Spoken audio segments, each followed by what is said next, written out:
All right, I'll take a look at the T side here. Pistol around, buying armor. Usually what I recommend to people. Gonna go for the B play. Typically, rushing the whole way isn't going to work out very well. Because this happens, and as soon as you get double mollied, that is a signal to reset. Of course, it's a pug, but if you tell your team to stop hammer time and get the fuck out, they will, usually. And everyone knows this is a bad idea. Like, everyone on your team probably realizes that this is a terrible idea right now. But, you know, you just kind of get into the moment. Nobody says to stop, so you keep going. Right, so, you know, telling them to stop would be probably a good idea. You should never be winning this. They had 4 people be. Okay, all right. I mean, there was a smoke here, right? There was a smoke here. Their team should never have double mollied. I don't know what I'm watching right now, to be honest, that with all that went on there. Like, first of all, they bought 2 mollies on pistol round, which nobody ever does, ever. Then they used both of them on top of each other. You guys got double molly. You guys went for a smoke exec on B on pistol round. And you stayed once you got double mollied off, and they had 4 people there, and then you took it, only losing 1 player in the process. Like, that is absolutely absurd. Typically, you walk typically in ESEA pugs that I've been in, which are typically at the higher ranks. But I mean, this isn't a low rank ESEA pug, which is making me even more confused. You walk in, you walk to here, and someone says, "Let's walk." Someone says, let's walk till we make contact. And I say, no, that's fucking dumb, because when you walk till you make contact, if there's a guy on van just posted on this angle, he gets a free entry, right? So I say, that's fucking dumb. We're going to walk until this corner, and then we're going to run. That's typically what you do in pistol rounds. I don't know what the fuck happened in that round. And then this round... you want to just make sure you're playing back in this situation. You don't want to be this guy. You don't want to be running the line you're running, because the line you're running is pretty aggressive to run with a Krieg. If you were instead in this corner here or on the ramp, you could be posted up making sure nobody can swing out. Because imagine for a second that someone was to swing out bench on you guys. You know, they stacked A, but they had one guy jungle. They swing wide on you guys and they kill you. And obviously any of your teammates could be holding that, but the first 2 guys typically are not going to be holding that, because they're going to be going for the swing, right? They're going to be looking this way. So you're not expecting the first 2 guys to do it. So it's either going to be you or Takoi. And because Takoi has a Mach 10, he's probably not holding that, which means it's really got to be you. Now, one of these first 2 should have been swinging close, like close on the angle, to clear out under balcony a little bit more effectively. But, yeah. You needed to be... I mean, Tetris maybe, but probably ramp or in the corner over here are the standard spots to hold from. Then as you come in... really not a fan of this line. Like, I have a video on this, right? Like, one of my most recent videos, well, one of my semi-recent videos is like, this line doesn't make any sense. Like, this line is like weird scribbles almost. If we look at it again, like, this is your line. It doesn't make much sense. If you're going to get up to here, you want to loop around like that, or at the worst, you want to loop around through the middle like this. Like something like that. Going up to sandwich and then back here doesn't make any sense. And if you do that, it's only because you're 4 stacked. You were like 4 stacked like this. So one of you might want to come around and clear out firebox, but you didn't. So I don't really understand why you were going this line. It doesn't get anything done unless you're trying to clear these angles, which you didn't. So yeah, that just doesn't really make much sense, that line. Just try and keep a coherent like route into the site, you know. Either run the line that goes into the site like this, or run the line that's wide, like this, you know, or like this, or like this. or stay back. In this situation, you really should have been staying back.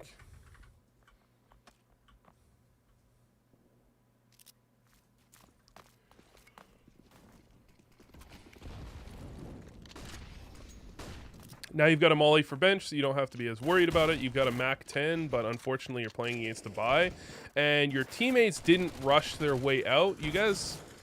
What happened here? Like, why did you guys get so delayed? Because this type of delay is exactly why pushes in pugs really never, ever seem to work. Like, this type of execute seems to be very ineffective because of this type of delay. So if we go look at what happens on ramp here. They toss the smoke down. Your whole team just waits. See, this is exactly why I don't like this type of... Like, I don't like A execs and pugs. This is exactly why. You guys get delayed for so long that your smokes are dissipating. Like, here's the thing. Obviously, they get some kills on you guys, which makes it infinitely harder. But, you know, you wouldn't even... Like, even if you got out onto the site, if they had nobody there defending by the time that... You started going out, your smokes would have dissipated before you could plant. There's not much you could really do there, I think. This smoke made it awkward. You need to pick a line and try and run it like this. But the thing is, your teammates should have been in this area already clearing out these angles that you ended up fighting with a Mac 10. So the fact that you had to fight those was not optimal. You don't want to be fighting those. Your teammates should have done that, but they didn't, which puts you in a very weird spot. And here, you got to line up the nades. You know, if you're going to nade stack window, this is not how it's done. You have to be lining them up where you're getting ready, and then you stack them up and you throw them all around the same time. And then you really shouldn't be standing, although it worked in this case, standing on top of the box in the middle of the open. It's almost the only place in middle that is in the middle of the open. And when you have pistols and you know that they had a guy scouting in window, because he even re-peeked at some point, shot, and then backed up. Players with scouts, I find, tend to be hyper-aggressive in rounds like that, looking for kills, because they're kind of crazy. Otherwise, why would they buy a scout in the 4th round of the half? And there's a pretty good chance they're going to repeak. So if you're going to be spamming the smoke, you got to be spamming the smoke safely. Then you're going to buy a P90. Really not much of a fan of the P90 in general. And as you make your way in, you guys both threw flashes that landed about here-ish, I think, at about the same time. Typically, one of the things you can do is you can line up a flash that lands like this. You line it up like this. It's going to bounce off and jump out this window and land here. Typically, I like to have one of my players throw it. I think you had a decent enough spawn to throw it, but you have to be like second max. I think you might have been third. But one of your players throwing it is never a bad idea, because that's the type of flash that'll blind someone get right. It'll blind someone jail. It's a pretty good flash. Then you get flanked. Can't really blame you for that, and you're onto the Deeg.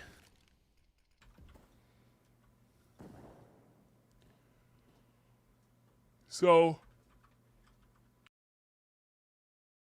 here's a situation you have to keep in mind. You're going to be on round 7 before you have a real gun again. You had an SG on round 2, but other than that, you've been on pistols or SMGs the whole game, which is not a recipe for success. If you do that very often, you're going to do poorly very often.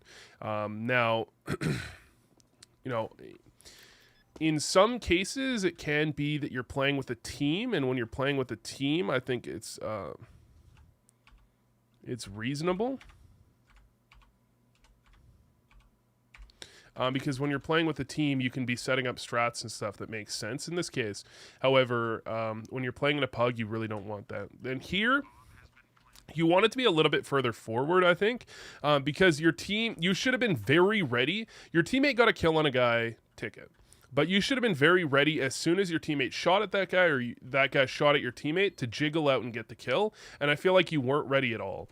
You know, as you get into higher and higher level games, you want to be better and better at getting quick trades, and that means aligning yourself in situations where you're ready to peek out as soon as contact is made, instead of being like here and then contact is made and you try to make your way out, but you give your opponent enough time that he can finish that initial duel and then turn, and he's got plenty of time to do it. Now, really good players are going to do it very quickly, but you want to make it as effective. You don't want to make it as crisp as possible, because that way a slimmer margin of players will be able to deal with the play. Then here, I prefer to get there kind of quickly if I can, and announcing your presence is usually a really bad idea. That flash is never going to get anything done, and then the spam is never going to get anything done either.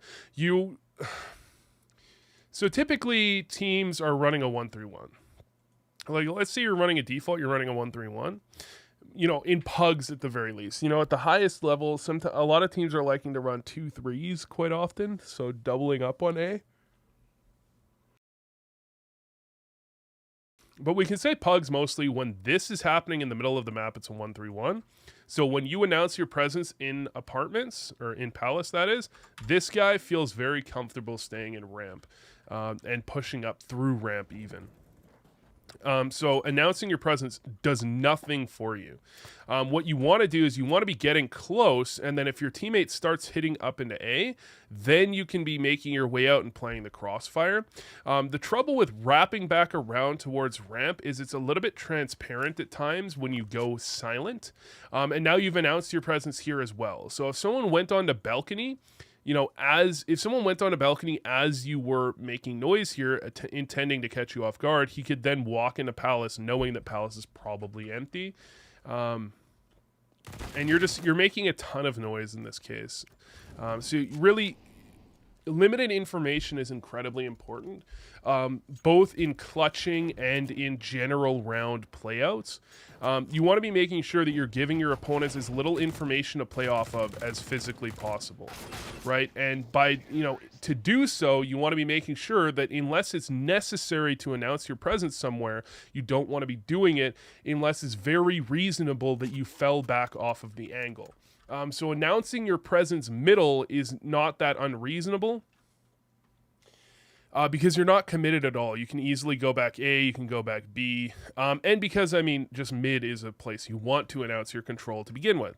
But, announcing your presence in palace, really almost anywhere on this map, but especially palace, it's a spot where it's kind of a long rotate to get anywhere else. Like, look how long this rotate is. This rotate's quite long. Like, every rotate from palace is very long. You don't want to be giving away your location when you're going on a default. Typically, the rule is that when you're going on a default, you don't want to be announcing your location if you're not in the center mass. So if you're playing a 1-3-1, you don't want to be giving away any information about your location unless you are in middle.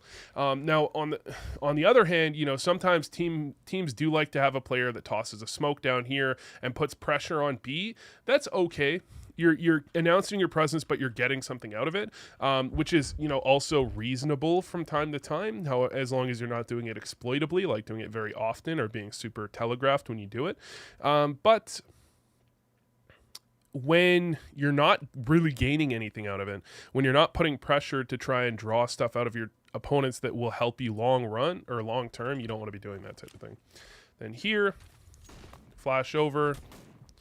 I would have preferred you just ran, to be honest. One of your teammates already threw a flash, and you're just hard baiting. You're hard baiting there. This is really bad. You have to jump out to the left here. Really, the only option you have in this case is to jump out to the left. Why is that? Well, you've got a teammate up here. There's a teammate up here, and you've got a teammate that's pushing sandwich. So you can't jump out on top of your teammate, obviously. Well, you can, but it's not worth it. You can't hide behind the smoke, which is what you opted to do and try and throw a nade, because your teammates can easily get isolated, and that thereby really only leaves this corner. And the reason this corner is pretty good is because flashes that come from jungle side are a little bit less likely. And if someone does peek from jungle side, your Tetris player can peek out from top Tetris and get a trade on someone's stairs or jungle, and your sandwich player can get a trade as well. But also this spot plays very well in trading your teammates. If someone peeks up from CT, you're in a really good spot to get the kill. You could even be posted on this as well, instead of just hiding. You could be posted on this if you wanted. Sometimes, you know, if device is here, it'll be posted top stairs. Sometimes CT, depends. But it also makes sure that if someone's under balcony and tosses a flash off that lands right here, you're not going to be blinded by that. The guy's going to swing and you can get the kill. Hiding behind the smoke like this, you're just hard baiting your teammates. And although you're not going for a full push A, you're going 3 players there, either that play works or you lose the round. There's really no middle ground there. It either goes well or you lose, which means you can't kind of just cut ties on your teammates there. You can't just cut ties on all the lies that you've been living in, right? You can't cut ties on your teammates there. So you have to go out with them. You have to find a way. Doubling up Tetris is bad when you can avoid it, which you could, because you could go here. Now, these flashes you're throwing over A, the problem, one of the problems with them, first of all, I don't like them in general, but one of the problems with them is you're double throwing them, which means 2 flashes are kind of blowing up around the same time. And unless you're going for a hard push, you know, with a lot of players, you don't want that, because it does 100% give off the information that at least 2 players have made their way to the A side. You want to be giving up as little information as possible, right? And letting them know that 2 players are hitting the A site is a lot of information. You don't want to be giving that up if at all possible.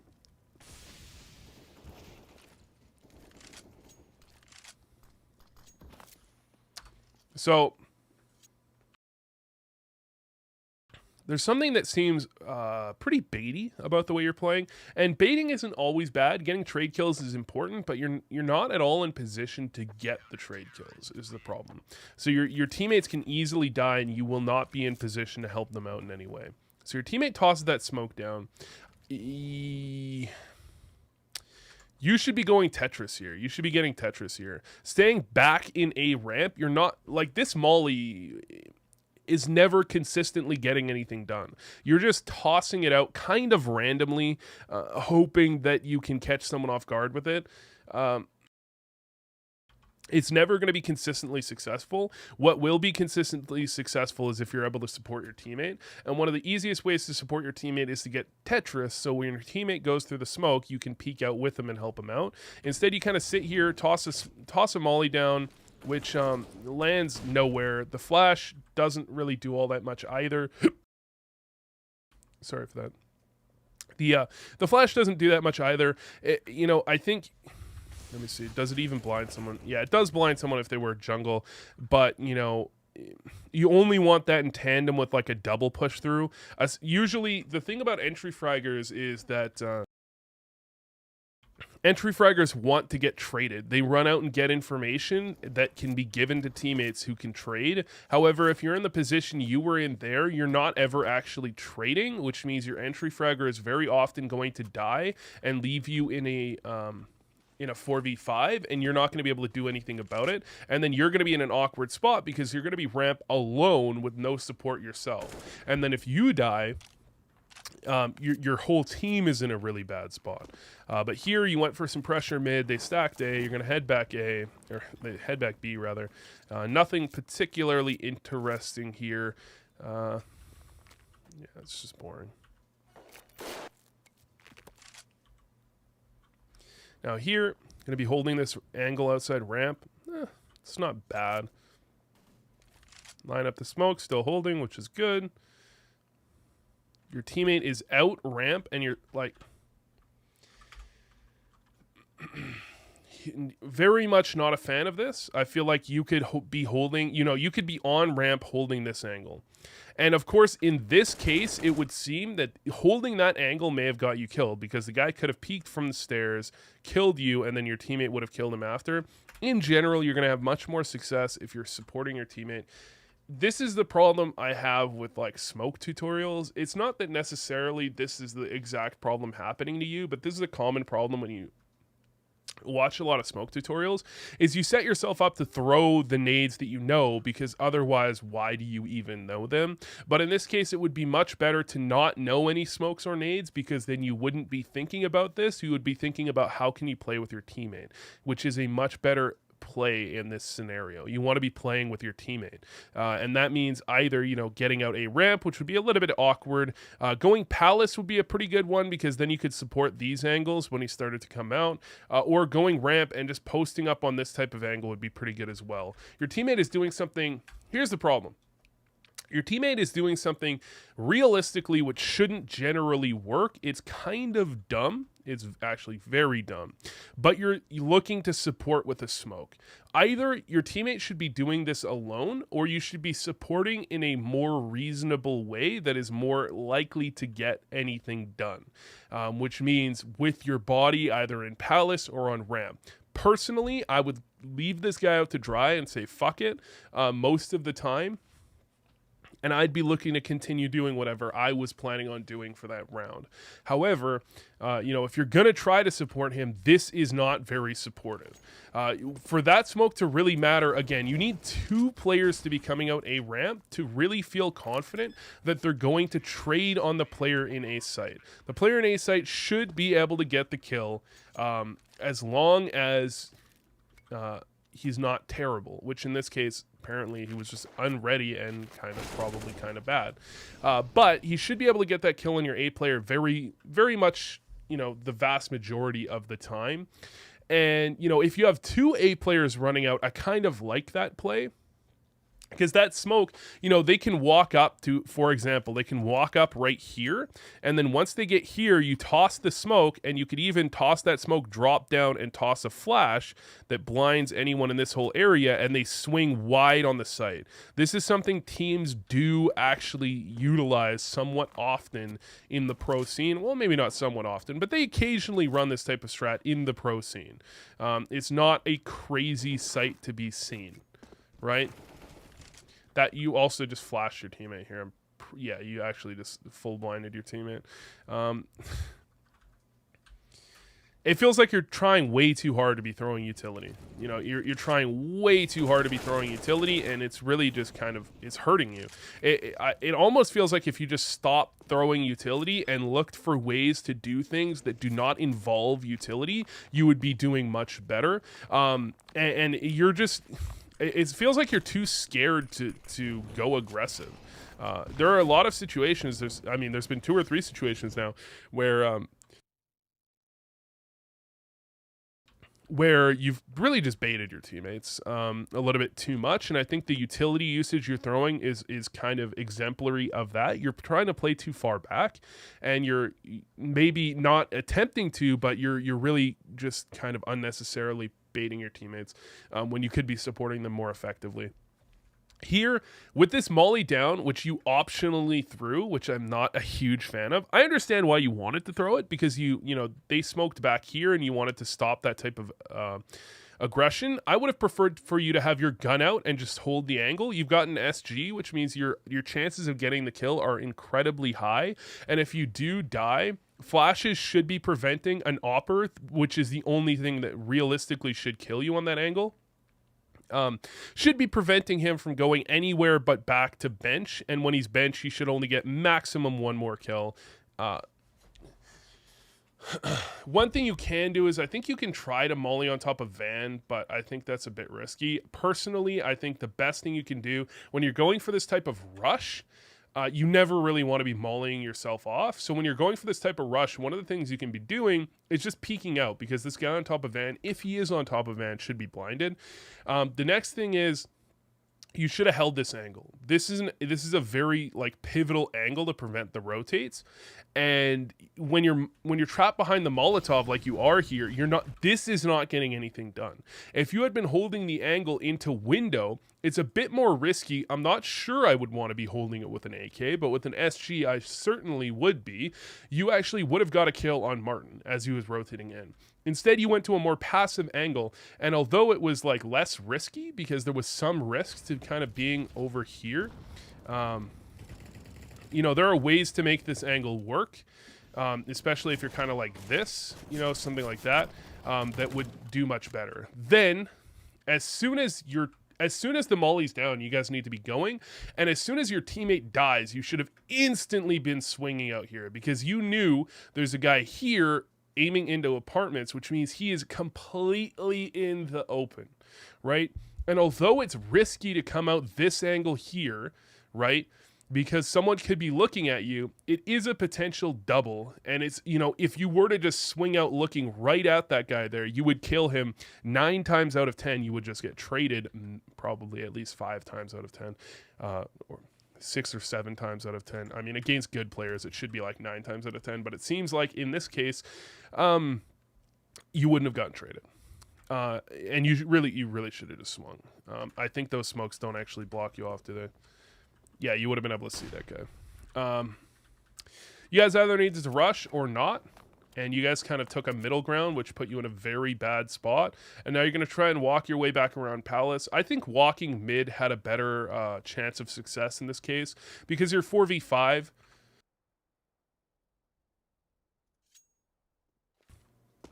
You're 4v5, which means you need to find a kill at some point somewhere. And just, here's the thing. Once you get into this situation, there's no reason to smoke CT.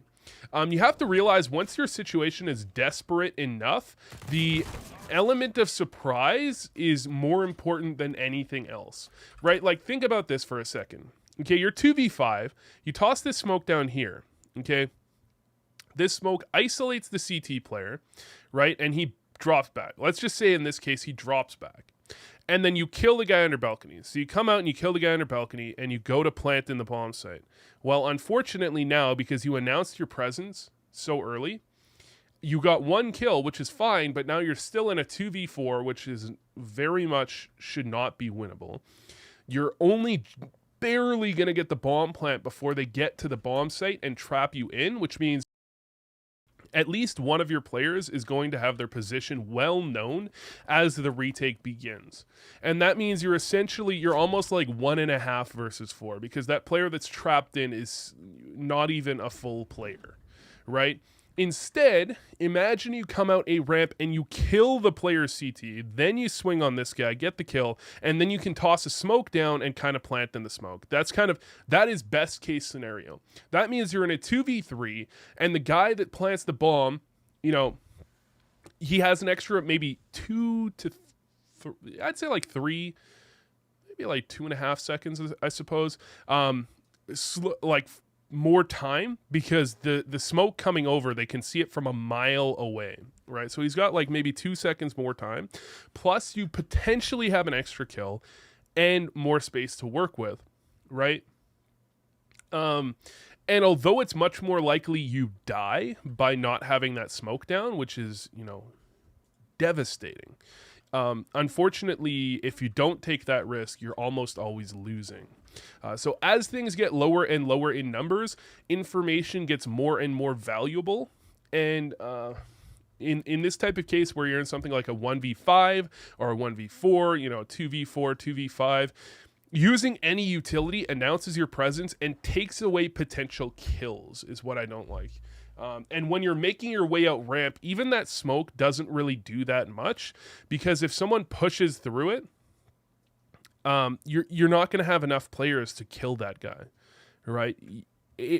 I would much rather you peek out on an opper with maybe even with a flash if you really want to, but I don't think that's the play. I think if you just peek out on that opper and try and hope that you get the kill, I think that is a much better chance of winning the round than smoking it off. Because it's high risk, high reward. And when you're in something like a 2v5 or a 1v4 or 1v5, you're looking for high risk, high reward. That's what you want. Here, you have to be very careful. Don't prime this, because he can hear you prime this. Don't prime it until you're about to throw it. Like, just left click throw it. Then that flash is a suspect. You're going to make your way out. That's not a bad angle. In this type of case, I feel like that flash is very unlikely to get anything done, because think for a second about where you're likely to get killed from if you work through a smoke right here. You're very likely to get killed from someone jungle, from someone stairs, or from someone ticket. And your only chances against those players are if they're not looking at you. Tossing a flash announces your presence and tells them you're coming, which means that they're more likely to be looking there than they would be if you didn't throw the flash. Now, your flash missed horribly, and the delay actually by your flash missing actually I think very much helped you. However, I think most of the time you're going to find the most success here either waiting out that smoke and then playing just like you did here, or going through the smoke as your opponents make contact. So as your teammates start getting shot at, that's when you come through the smoke and you hope to kill players that are shooting at your teammates from hopefully spots that your teammates can't effectively deal with, like ticket booth, like jungle, spots like default, spots like that. I think by throwing that flash, you're not going to consistently give yourself much of an advantage on players that know what they're doing, and you're more likely to draw eyes to a spot that is extremely vulnerable. Now, a lot of, in a pro game, I think you're going to see most players just wait the smoke out and go from there. However, in pugs, I think you'll find most success just pushing through the smoke on a timing. You're going to catch players off guard, you're going to get timings, you're going to get kills, and I think when two plays are laid out in front of you in a pug, you typically want to be taking the more aggressive of the plays because it's a pug, and those aggressive plays are more likely to find success because your opponents are less likely to be in positions to get trade kills. And less likely to be in position to get trade kills is very well evident by the fact of what we saw. Not to shit on you, but what we saw from you was kind of an example of what very often happens in pugs.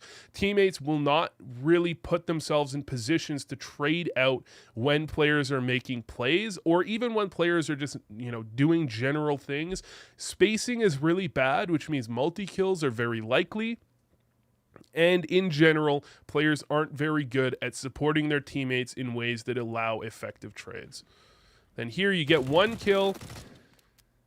I would be letting my teammate get some work done, before going back out. It looked like you wanted to kind of go out there. Just, the fact that you ended up delaying is very good. Your teammate will get a second kill. As you came out, you 100% should have been looking CT.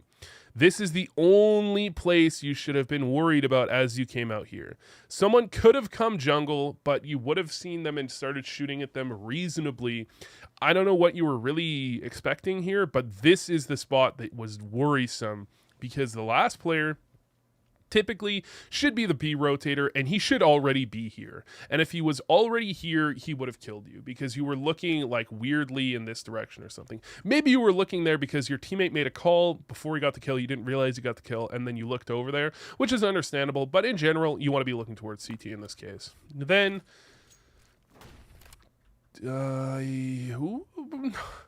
this is the most dangerous plant you can possibly imagine. Like, you are open to everything.